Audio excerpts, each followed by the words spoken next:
So my diaversary is just in a couple hours.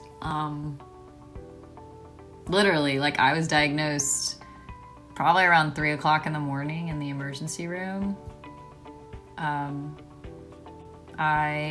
this time, around like by 11 o'clock, I probably had thrown up 4 times because I was drinking Gatorade because I was like, I'm sick. I don't know, you need electrolytes, right? And that ultimately was making it worse. And it was so scary. So sometimes I have anxiety, and I was thinking that was causing my like fast heart rate. Like couldn't catch my breath. I was breathing so much. Anything I did made me so out of breath. Like I couldn't even just like stand up and walk to the kitchen. I was like done. I was so tired all the time. And I thought it was just like being silly. So I remember like calling Brad and like trying to see if he could just talk to me and make me relax or calm down. But it did not help. And he knew something was wrong. So he was trying his best to get off work a little early. And luckily he did. So he gets home around midnight and takes one look at me and knows something is super wrong because I look like a Holocaust survivor. Like he could see every bone on my spine. My face was totally sunken in apparently. And I was definitely not thinking clearly because I was just like, it'll be fine. I made an appointment to see a doctor tomorrow. I'm just gonna wait for that. And he was just like, no, we need to go to the emergency room right now. Quickly, like trying to gather my stuff, like shoes and purse and whatnot. And I remember like needing to go to the bathroom to pee again. And then I tried to walk just like a couple feet to the couch and I was just like, I need a break. I need to just stand right here. Like I literally couldn't walk. So he had to pick me up and carry me to the car. I remember being so damn thirsty. Like I literally asked Brad for water every 3 minutes and my mouth was so dry. I looked like this. Like my lips kept getting stuck to my teeth. And the first thing they gave me at the ER was a dissolvable tablet to help my nausea because I was throwing up so much. And it wouldn't dissolve in my mouth because my mouth was so damn dry. I had to like put it in there and then like drink water to help it dissolve. So their first theory is that they thought I was pregnant. No. So if every pregnant woman had to go through this, there would be no babies.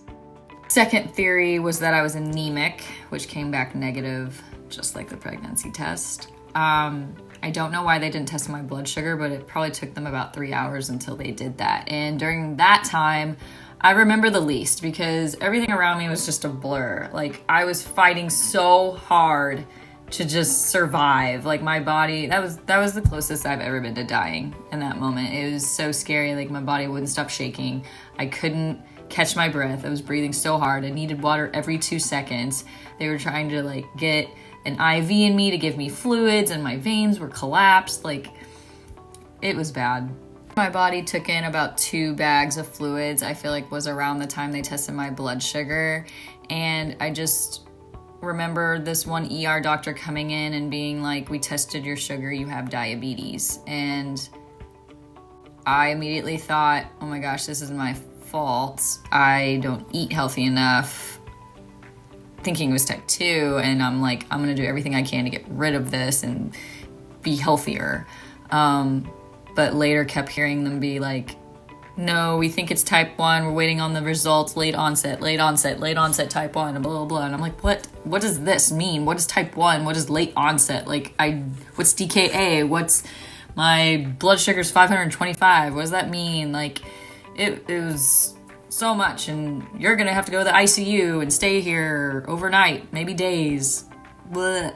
So DKA is really complicated because not only is your blood sugar really high, but your electrolytes are really low. So they're trying to get that all in line, which electrolytes are like potassium and magnesium. So I remember specifically how painful getting potassium through an IV is. I don't know why. I guess it's like acidic or something, but it literally is like a burning sensation. And I felt like this. I felt like my arm was going to fall off. And I remember crying so hard once because I kept calling, trying to get a nurse to come in to shut it off, and no one was coming. And it was just, thinking about that is just like so hard. Thinking about that moment made me just kind of emotional because it was the moment I felt the most alone because I didn't know anybody. I didn't know what type 1 even was. I didn't know what was happening to my body. And being in the ICU was kind of like, I felt like I was being tortured because I didn't get to sleep for 3 days because every single hour they had to check my blood sugar. So every single one of my fingers was so sore and bruised from getting them pricked. And the worst part was having my blood drawn constantly, that my arms were like purple. It was so painful, and I hated the lab people when they showed up. I would break down crying because I just couldn't handle it.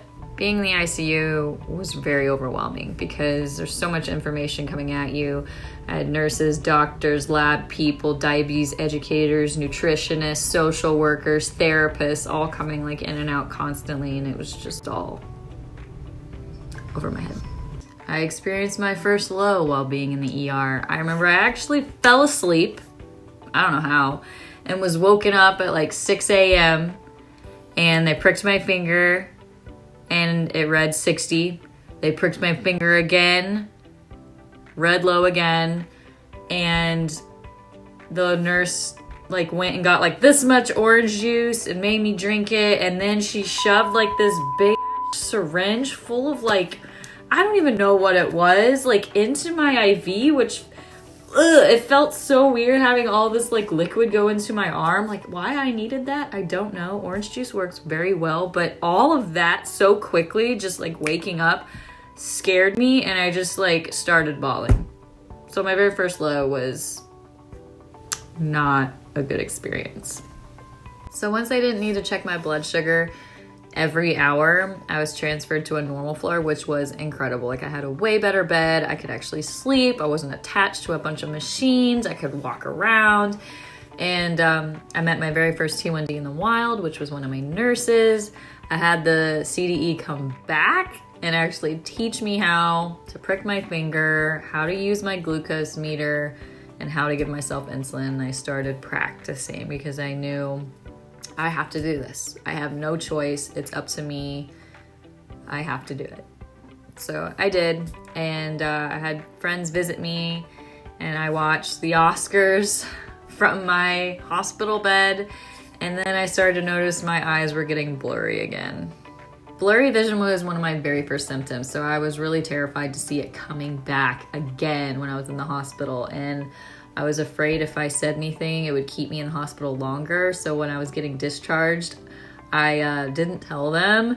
And I honestly couldn't read any of it when I was signing stuff. It was just all a blur. So Brad had to help me pull insulin into the syringe for a while because I couldn't see anything. I had to go to Walgreens and buy like multiple different readers because every day it would change and I would need different strengths, and it was just a mess. But I was terrified that my eyes would stay like that. But my uncle, who's a doctor, told me, you know, once your A1C starts to balance out, your eyes will go back to normal. So I was like, so I feel like I've been talking for hours, like reflecting and getting emotional, and I'm sorry it was so long, but I hope some of it like resonates with you if you are living with type 1, but